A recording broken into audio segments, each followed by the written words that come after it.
ayanola kana moto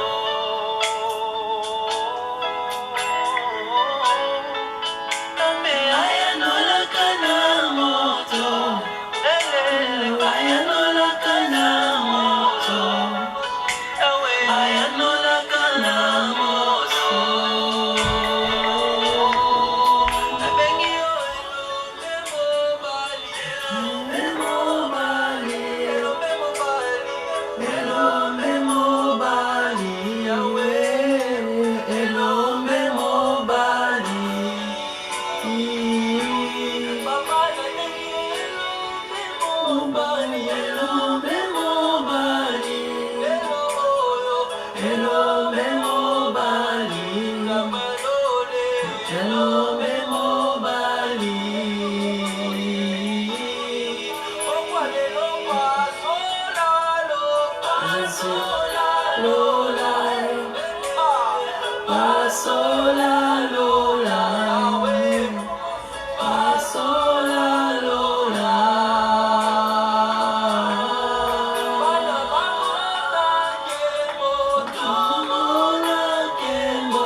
Bonjour, bonjour mes amis, soyez bénis en ce lundi, soyez bénis dans vos maisons, que la main de l'Éternel soit sur chacun, chacune de nous, soyez bénis, bénis, bénis, bénis, je vous salue, je vous bénis dans vos maisons, dans vos entreprises, soyez bénis dans tout ce que nous entreprenons, les enfants de Dieu, soyez bénis, soyons bénis.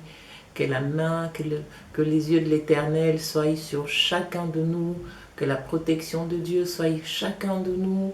Voilà, ce matin, je vous bénis, je vous remercie, vous tous qui êtes des abonnés de la chaîne Sephora Light, que la présence de Dieu soit dans vos maisons, dans vos vies. Soyez bénis, on continue, on avance, on est en train d'arriver vers la fin du mois d'octobre, on est en train maintenant de rentrer dans la reconnaissance, on est en train de remercier Dieu, on est en train de lui demander de nous conduire jusqu'à la fin de l'année et de se révéler encore à nous pour les choses à venir. Nous avons encore une année devant nous, si le Seigneur le permet, si le Seigneur nous fait grâce. Nous allons rentrer en 2020 et nous commençons déjà à nous préparer car il est mieux, il est important pour une femme Habakkuk, pour un homme Habakkuk, de toujours veiller un peu, d'être un peu toujours en avance. Voilà pourquoi on commence déjà à se préparer pour clôturer l'année 2019 et nous préparer à rentrer dans l'année 2020 si le Seigneur nous fait grâce avec l'aide de Dieu, si le Seigneur nous garde. Nous commençons déjà par la foi à prier, à préparer l'année prochaine. Voilà. Le message d'aujourd'hui, je l'ai trouvé dans Samuel et la personne que nous allons parler de lui aujourd'hui, c'est David. David, dès son jeune âge, a commencé à avoir des combats. Il s'est battu, tout ça à l'écart de sa famille, loin de sa famille. Il a commencé à livrer des combats, mais des combats vraiment difficiles. Des fois, nous aussi, les enfants de Dieu, nous venons au monde et il y a tout le monde, c'est vrai que tout le monde, nous venons au monde la même chose. Il y a des enfants comme moi, on est né, on est venu au monde, comme on dit, je suis née prématurée, même étant prématurée, on a dû faire une césarienne à ma maman. Donc voilà, pour dire, les enfants qui viennent au monde déjà avec beaucoup de difficultés. Des enfants d'où la grossesse était très difficile. Ces genres de personnes, ces genres des enfants qui ont connu très jeunes des combats dans leur vie, sachez que ce n'est pas un hasard. Ce n'est pas un hasard. Surtout que pour cette personne qui a eu une naissance difficile, sa venue au monde était déjà difficile. Autour de lui, il y avait des conditions difficiles. En grandissant, tu as vécu des choses très dures. Sachez que spirituellement, peut-être que tu es un élu de Dieu, tu es quelqu'un que Dieu a voulu ou Dieu veut investir puissamment dans ta vie, mais le diable, voyant cela, a commencé à combattre ta vie déjà très jeune. Essayons un peu nous-mêmes de faire un peu, comme on dit, marche en arrière. Tu essaies un peu peut-être de demander, si tes parents sont encore vivants, tu demandes un peu comment tu es venu au monde. Qu'est-ce qui s'est passé le jour que tu es venu au monde? Qu'est-ce qui s'est passé durant la grossesse de ta maman lorsqu'elle t'attendait? Demande un peu comment les choses se sont passées pour savoir un peu d'où et comment tu as été conçu, qu'est-ce qui s'est passé depuis ton enfance, qu'est-ce qu'il y a eu dans ta vie. Moi, par exemple, à l'âge d'1 année, c'était le jour où mon père avait fait une surprise à ma mère, il paraît. C'est ce que ma mère, elle m'a raconté. Hein. Quand je suis née, on habitait Matongé. Alors, à l'âge d'1 année, mon père, il est rentré du travail avec un grand camion et il a fait une surprise à ma mère. Et ma mère était en train de faire à manger. Mon père lui a dit, prends tout ce que tu étais en train de faire. Prends tout, on va déménager aujourd'hui, on déménage. On est parti rentrer à Gombe. Ah, on est parti rentrer. C'est comme ça que quand eux, ils étaient en train de tout... Quand ils sont arrivés là-bas, là où on allait rentrer, à la Gombe, ben, en train de décharger le camion, faire descendre les matériels et tout, ma mère ne savait même pas que c'était ce jour-là que j'allais marcher. Elle m'a posé par terre et c'est ce jour-là que j'ai marché. Alors je me suis levée, pendant qu'eux ils étaient en train occupés à travailler, moi je me suis levée, je suis sortie de la parcelle et je commençais à aller sur la route. Et ma grande sœur qui est rentrée du travail, elle m'a reconnue par rapport à la robe qu'elle m'avait faite. Elle était dans le bus déjà, elle a vu de loin, elle a vu un enfant, un bébé d'1 année en train de marcher toute seule. Et voilà. Alors elle s'est dit, mais ça doit être ma petite sœur.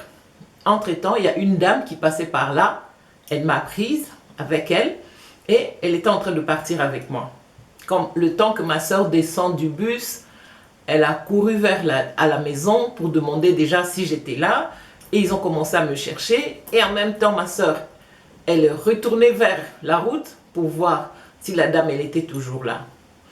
Alors, la dame n'était plus là, mais elle m'avait amenée à la commune de la Gombe pour aller dire que voilà, j'ai trouvé cet enfant sur la route. Et elle voulait même commencer à faire des documents si elle voulait m'adopter. Donc, elle voulait me prendre avec elle.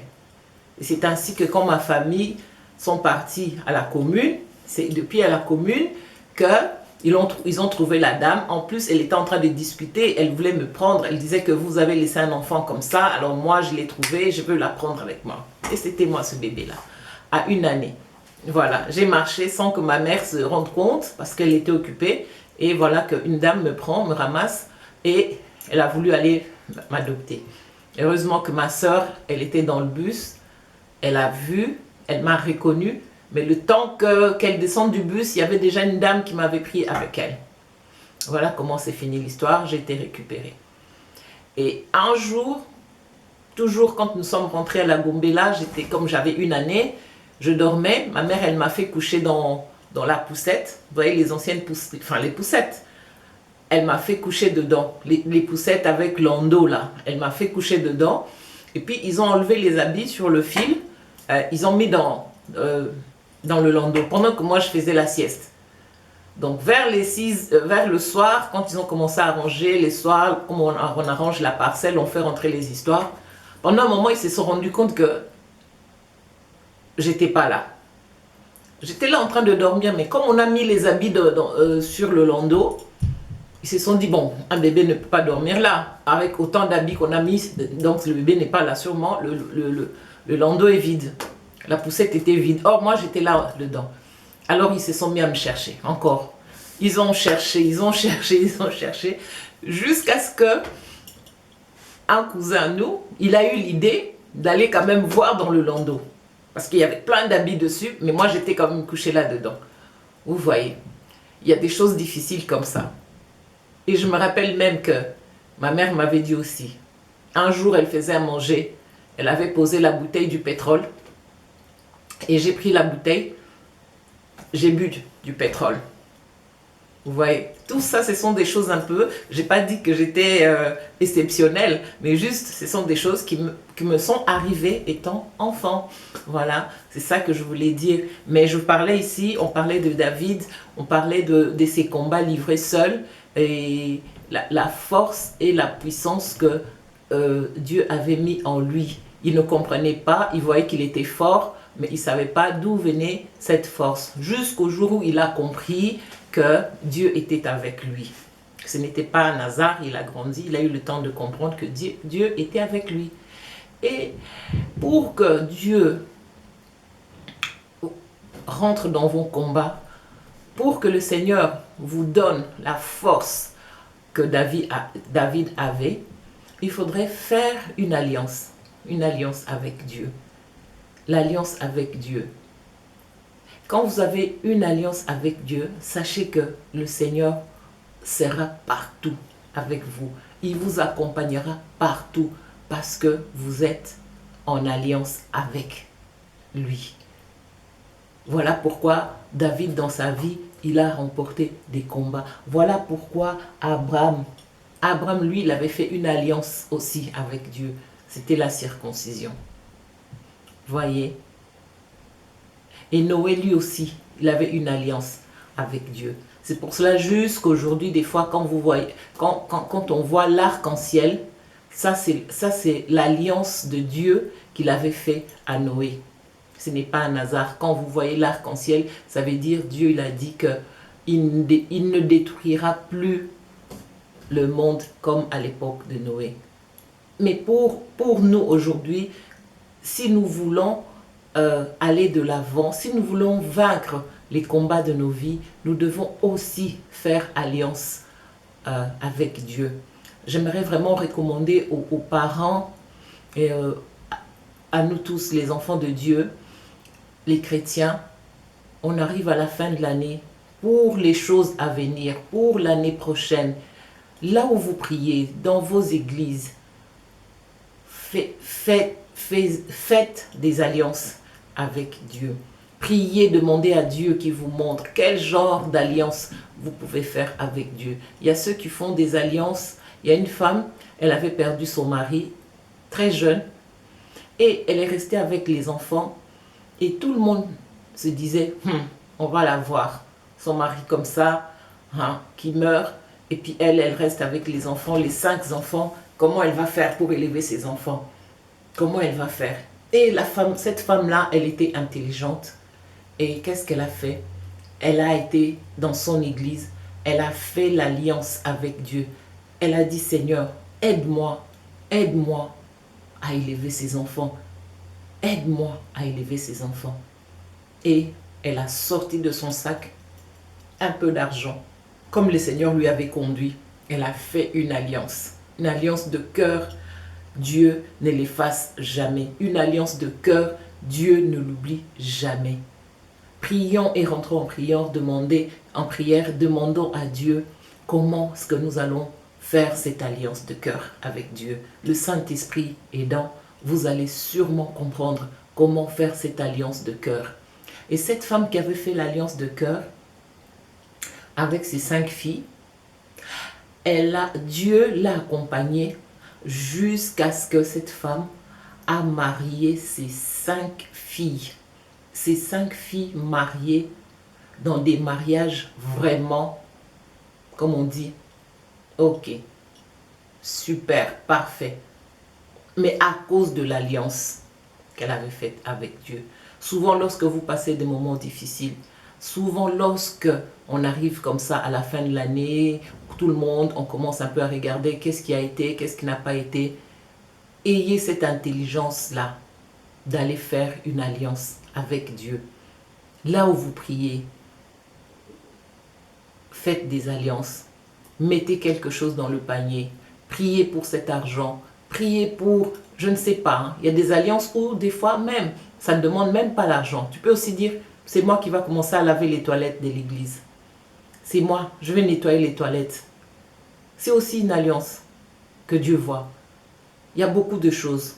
Tu peux aussi s'occuper des orphelins qui sont dans des orphelinats. C'est aussi des alliances. Mais il faut que le Saint-Esprit te conduise pour vraiment que ça marche, pour que ça soit vraiment dans la volonté de Dieu, pour que tu comprennes que Dieu et moi, on est en accord. Comme j'ai toujours dit, Dieu s'engage, nous on s'engage et ensemble nous marchons ensemble, nous avançons ensemble. Dieu s'engage, toi tu t'engages et nous marchons ensemble. Mais c'est avec cette alliance-là. Parce qu'à cause de cette alliance, tu vas commencer à rappeler Dieu. Souviens-toi de notre alliance. Souviens-toi. Dieu n'oublie jamais. Lorsque Dieu fait une alliance avec vous, il ne va jamais oublier. Ça sera cette alliance-là pour toi, pour tes enfants, pour tes arrière-enfants, pour ta lignée. Dieu est fidèle et Dieu est juste. Il n'oublie jamais son engagement. Ça, c'est vraiment mon sujet de partage aujourd'hui. Hein. Ce serait vraiment que les enfants de Dieu, nous arrivons à aller vers le Seigneur et s'agenouiller et demander à Dieu, puisqu'on arrive à la fin de l'année, qu'est-ce que ça a été, les choses que nous avons fait, les choses que nous n'avons pas pu faire et que nous voulons préparer l'année prochaine et commencer à rentrer dans des alliances avec Dieu, des alliances de cœur, de fidélité de Dieu pour nous aider pour notre parcours.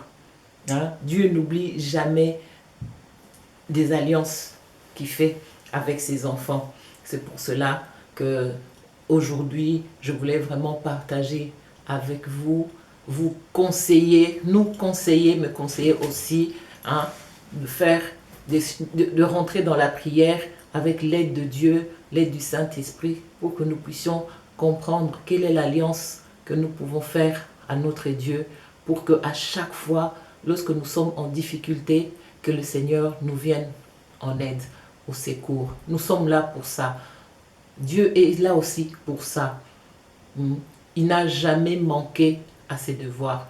À chaque fois que nous sommes au plus bas, le Seigneur dit, lorsque tu es faible, c'est là où je serai fort en toi.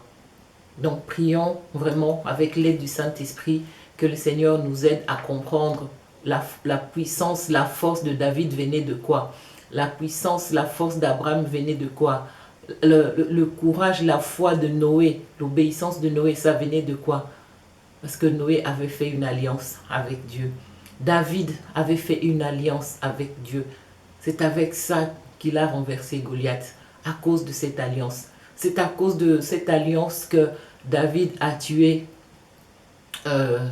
l'ours dans la forêt. C'est avec cette alliance-là que David a vaincu des grands combats de sa vie, qu'il a battu les Philistins à cause de l'alliance qu'il avait envers Dieu. J'espère que nous nous sommes comprises. C'est ce que j'étais en train de dire. Je conseille à mes abonnés et ceux qui vont s'abonner de rentrer en prière. On arrive à la fin de l'année, de faire un bilan avec Dieu et que le Saint-Esprit nous aide à comprendre quelle est l'alliance que nous devons faire pour l'année prochaine.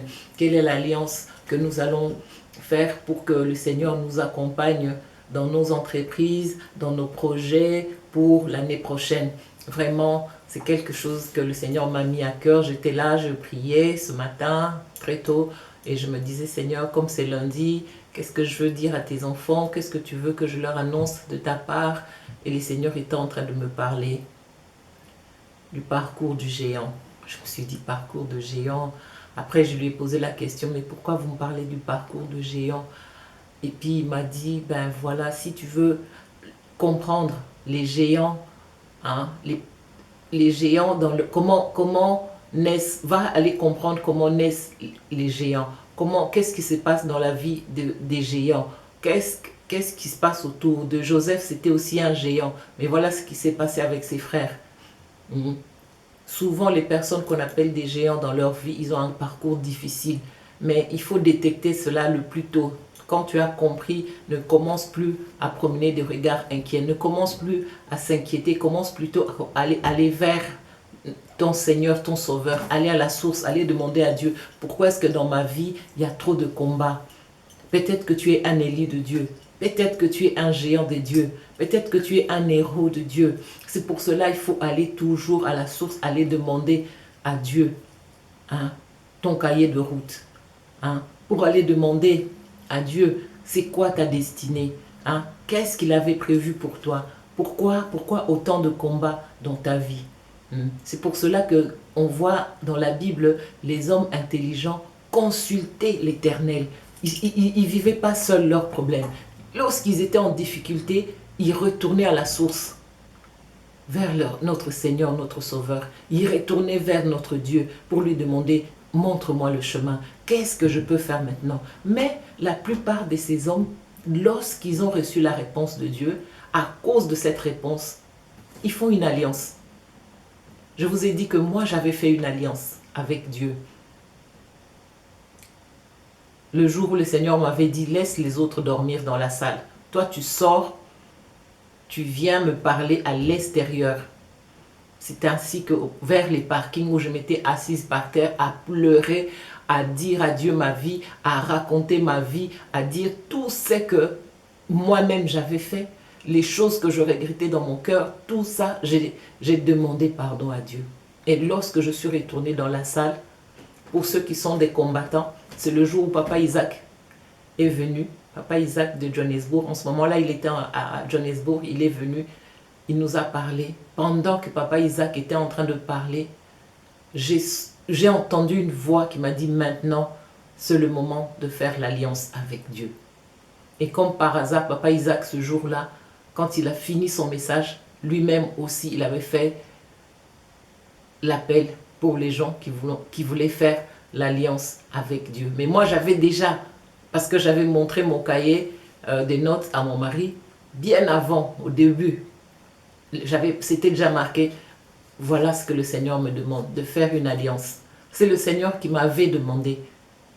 Et aujourd'hui, je peux comprendre pourquoi. Je ne sais pas, mais ce que je sais, que le Seigneur ne rompt jamais son alliance qu'il fait avec ses enfants. C'est à cause de ça que j'aimerais vous recommander. Moi, je vous donne conseil, je vous parle avec tout mon cœur. Si vous êtes en accord avec Dieu, avec le Saint-Esprit, faites des alliances avec Dieu. Là où vous priez, là où vous êtes rentré en prière et que le Seigneur vous montre comment faire cette alliance de cœur. Alliance de cœur, alliance sincère. Dieu s'engage, toi tu t'engages et vous continuez votre chemin. Préparons notre année 2020 avec la grâce de Dieu. Si le Seigneur nous fait grâce de voir l'année 2020, préparons-nous à faire des alliances de cœur.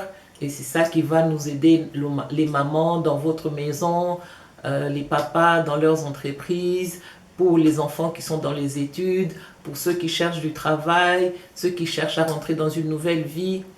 Faites des alliances de cœur sincères avec Dieu. Je vous remercie, vous tous qui avez pris le temps de m'écouter. Je vous bénis, que la main de l'Éternel soit avec vous. Au nom de Jésus-Christ. Amen, amen, amen. Soyez bénis, bénis, bénis dans vos